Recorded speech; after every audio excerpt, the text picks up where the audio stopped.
SpongeBob SquarePants, SpongeBob SquarePants, SpongeBob SquarePants.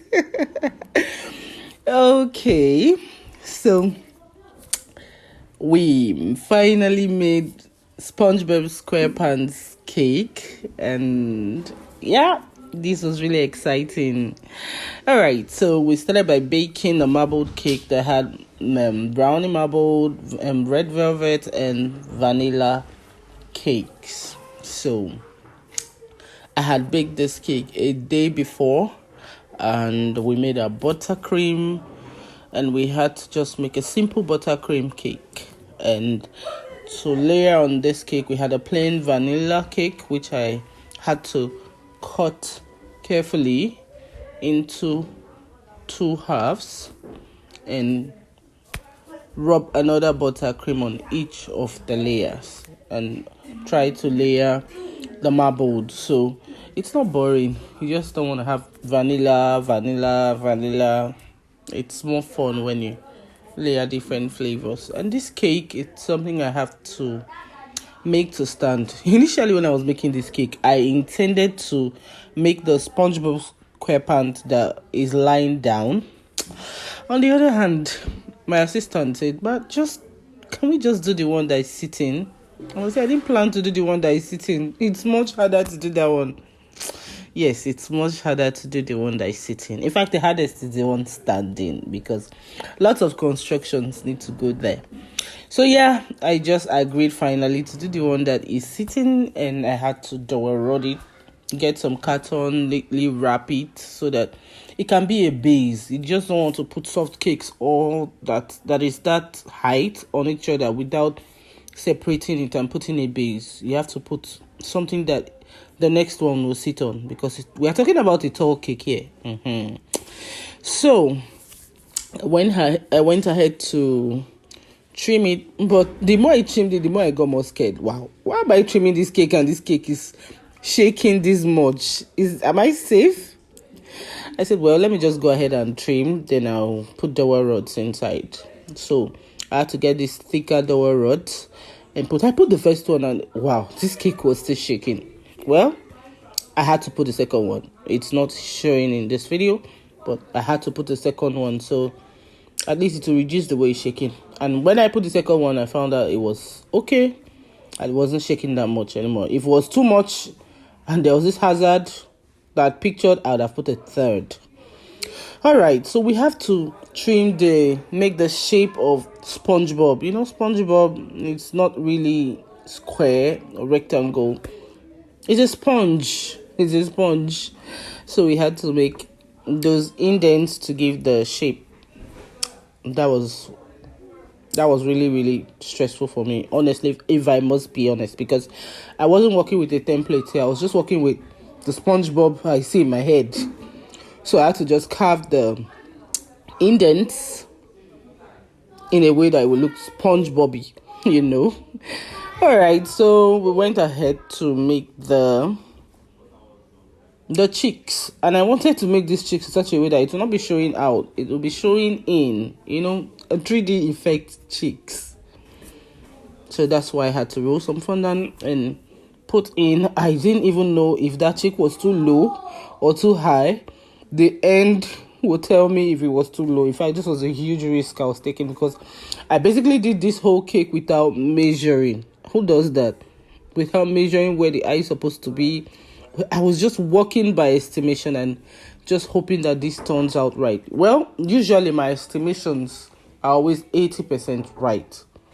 So I decided to just follow my instincts of the 80% right. So I was working with that, and we went ahead, covered the top first of all before covering the front and back.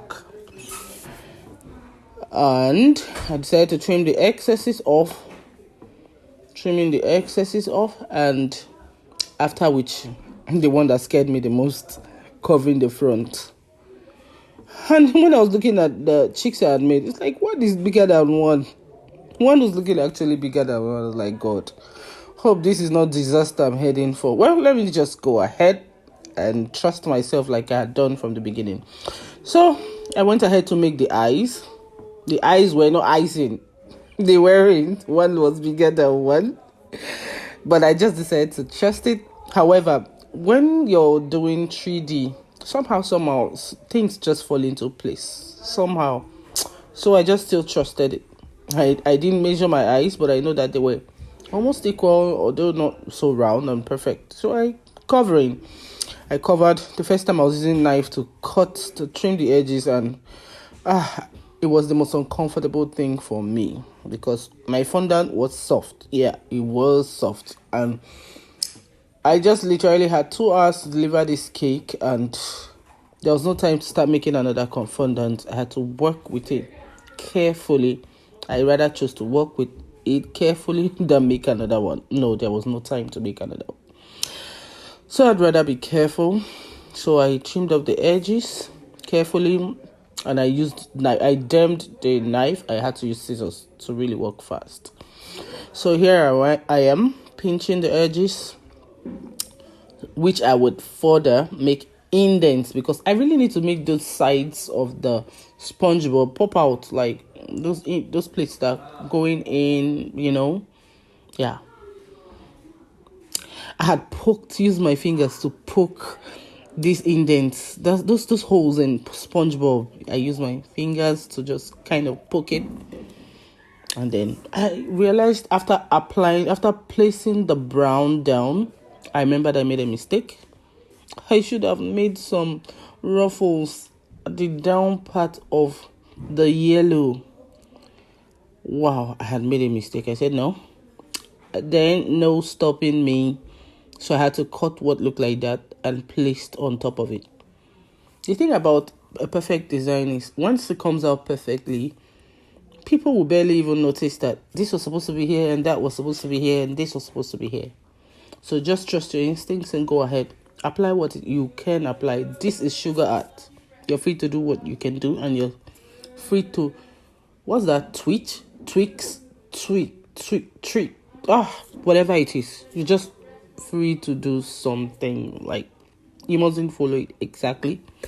No one is forcing you. What am I saying? All right, back to the cake. So we are applying the eyes. Look at those eyes. Like, you could literally see that these eyes are not eyes, they're not equal. But SpongeBob eyes are kind of like that. So I decided to put black around it to give it a more realistic look. In fact, I was trusting the process all the way. And I had an intern with me. I was like, Mom, it's still not looking fine. It's still not looking real. I said, just hold on. Trust the process. Let's see what it will look like at the end. All right. And this was our first time. But somehow, just have faith. Just have faith. I had faith in my 80%,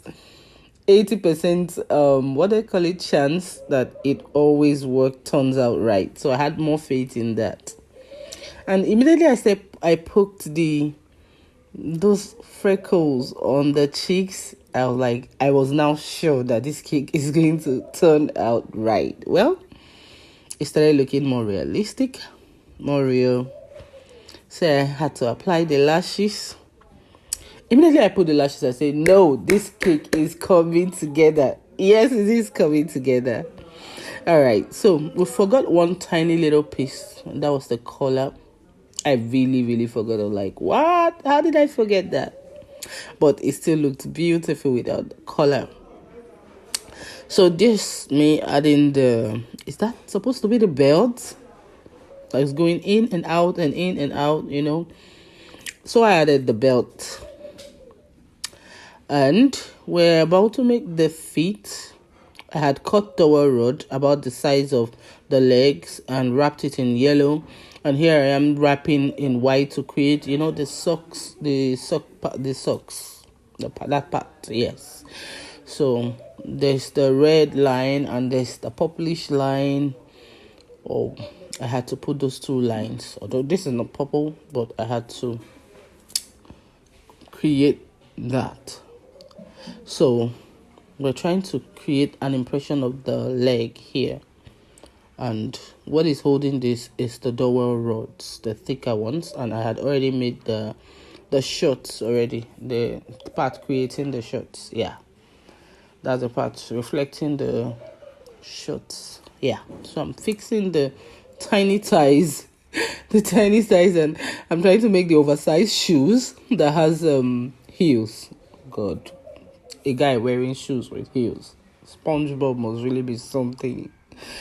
Okay, all right, so I had to create the shoes, and after we're done with the shoes, we had to cover the board, because the board is what highlights everything. The color of the board highlights all that you have been doing. And I had to put an imprint. I worked with this imprint, the marble imprint. I felt like it would really go with the concept. So, and then we applied the shoes. We wore him his big shoes. We wore SpongeBob his shoes. Okay, so this was us trying to put everything together. And I remembered that, wow, this SpongeBob does not have hands. So we quickly had to make the hands, the sleeves. That's the sleeve. And us trying to fix the hand on it. I realized this. In fact, when I put all this into consideration, I think I wasn't thinking about the hand. I realized later that I had needed to put the hands too late. And there was really no much space to put the hand, but somehow we have to put that hand. That hand has to find its feet there, or its hand there, yes. All right, so these hands in pictures are 4 hands, and the space is taking only 3. We have to choke one hand inside there.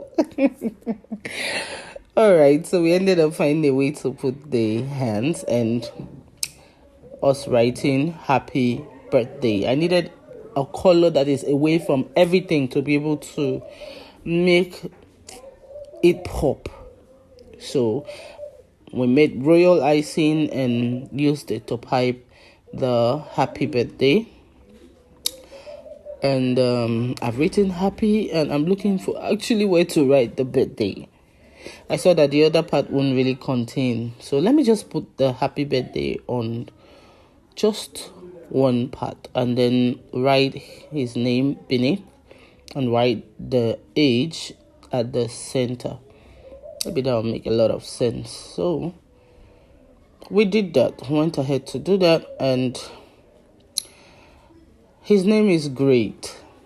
I just don't want to tell you the review I got from this cake, because the client already assumed that we're making a SpongeBob that is lying down. And when the child, 3-year-old child, saw a sitting modern SpongeBob picture or character, wow, they literally called me. In fact, they called me, and all I was hearing was, thank you, and the background.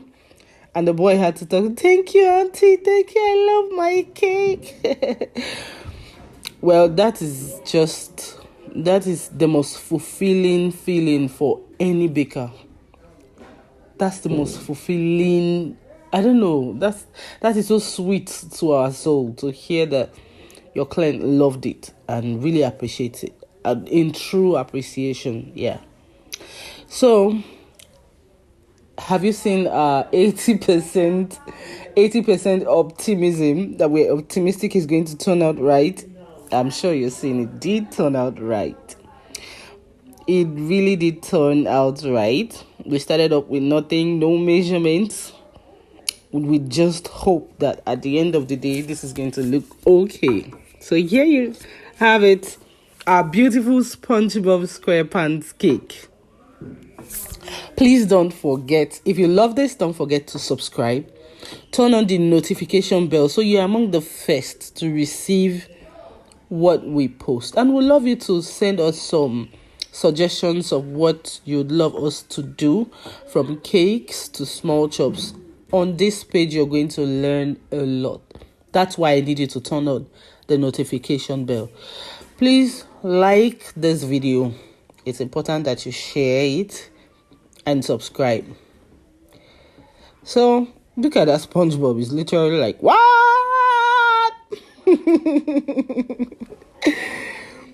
Oh god. So it was really, really fun making this cake all the way. It was fun. It was filled with so much tension because, but thank you.